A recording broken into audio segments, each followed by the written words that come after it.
করো আল্লাহ, কিরকম আগুনটা লাগছে ভাই। ২১ জুলাই ২০২৫ বাংলাদেশের ইতিহাসে এক শোকাবহ দিন। ঢাকার মাইলস্টোন স্কুলের ওপর ভেঙে পড়ে বাংলাদেশ বিমান বাহিনীর একটি ফাইটার জেট। মুহূর্তেই নিভে যায় অনেক তাজা প্রাণ। এখন পুরো দেশ জানার চেষ্টা করছে, কেন এমন ভয়াবহ দুর্ঘটনা ঘটল।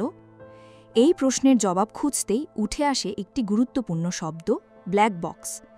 কিন্তু এই ব্ল্যাক বক্স আসলে কি? এটি কিভাবে দুর্ঘটনার আসল কারণ উন্মোচনে সাহায্য করে?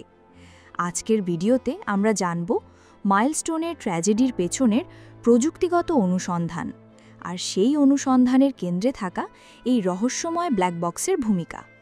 যুদ্ধবিমান হোক বা যাত্রীবাহী, দুর্ঘটনার পর প্রাণহানির মতো অপূরণীয় ক্ষয়ক্ষতির শোক কিছুটা সামলে ওঠার পরই শুরু হয় অঘটনের কারণ খোঁজার তোড়জোড়। দুর্ঘটনার দোষ চাপানোর প্রবণতা আর গুঞ্জনগুজবের ডালপালা বিস্তারের পথ বন্ধ করতে চূড়ান্ত তদন্ত প্রতিবেদনের দিক নির্দেশকের ভূমিকা রাখে বিমানের বিশেষ এক যন্ত্র, যা ব্ল্যাক বক্স নামে পরিচিত। বাংলাদেশ, ভারত ছাড়াও গত কয়েক মাসে দেশে দেশে বিমান দুর্ঘটনার পর আবার আলোচনায় বিমানের বিশেষ এই যন্ত্রটি। কি এই ব্ল্যাক বক্স? কেন বিমান দুর্ঘটনার পর সামর্থ্যে সবটুকু দিয়ে এটি উদ্ধারের কর্ণযজ্ঞে ঝাঁপিয়ে পড়েন তদন্তকারীরা? নামে ব্ল্যাক বক্স হলেও এর রং কিন্তু কালো নয়। প্রতিফলক ফিতা বা রিফ্লেকটিভ টেপ এর গায়ে জড়ানো থাকে, যা আলোতে জ্বলজ্বল করে, প্রতিফলিত হয়। দুর্ঘটনার পর সহজে খুঁজে পাওয়ার জন্যই এমন ব্যবস্থা।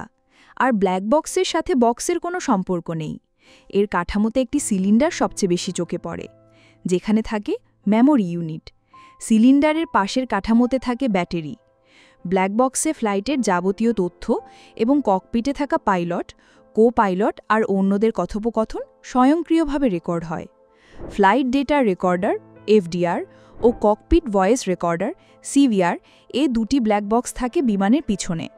পাইলটদের হেডসেট ও ককপিটের মাঝামাঝি স্থানে থাকে প্রায় 4টি মাইক্রোফোন, যা কথোপকথনের রেকর্ড ব্ল্যাক বক্সে জমা করে।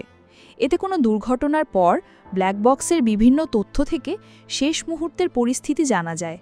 এইভাবে দুর্ঘটনার কারণ উদ্ঘাটনের মাধ্যমে ওই ধরনের বিপর্যয় এড়ানোর কৌশল বের করা আর সতর্কতামূলক পদক্ষেপ নেওয়া সম্ভব হয়। প্রায় 25 ঘন্টা ধরে কথোপকথন সহ বিভিন্ন ধরনের কারিগরি তথ্য রেকর্ড করতে পারে এটি। ব্ল্যাক বক্স বিদ্যুৎ ছাড়া 30 দিন কাজ করতে পারে। এটি কোথাও হারিয়ে গেলে প্রায় 30 দিন ধরে ভাইব্রেশনের সঙ্গে জোরে আওয়াজ করে। ব্ল্যাক বক্স সমুদ্রপৃষ্ঠের 14,000 ফুট গভীর থেকে তরঙ্গ নির্গত করতে পারে। এতে প্রায় 2 থেকে 3 কিলোমিটার দূর থেকে এই তরঙ্গ শনাক্ত করা যায়। রাইট ব্রাদার্স প্রথমে বিমানের পাখার ঘূর্ণন সম্পর্কিত রেকর্ড রাখার ব্যবস্থা করেছিলেন। দ্বিতীয় বিশ্বযুদ্ধের আগে উন্নত ব্ল্যাক বক্সের প্রচলন হয়। যন্ত্রটি সুরক্ষিত রাখতে সাধারণত বিমানের পিছন দিকে রাখা হয়, যা টাইটেনিয়াম ধাতু দিয়ে তৈরি। টাইটেনিয়ামের বাক্সে আবদ্ধ থাকে। এজন্য ব্ল্যাক বক্স আগুন, পানি, তাপ বা আঘাতে সহজে নষ্ট হয় না। বক্সটি 1 ঘন্টার জন্য প্রায় 11,000 ডিগ্রি সেলসিয়াস তাপমাত্রা আর 10 ঘন্টার জন্য 260 ডিগ্রি সেলসিয়াস তাপমাত্রা সহ্য করতে পারে।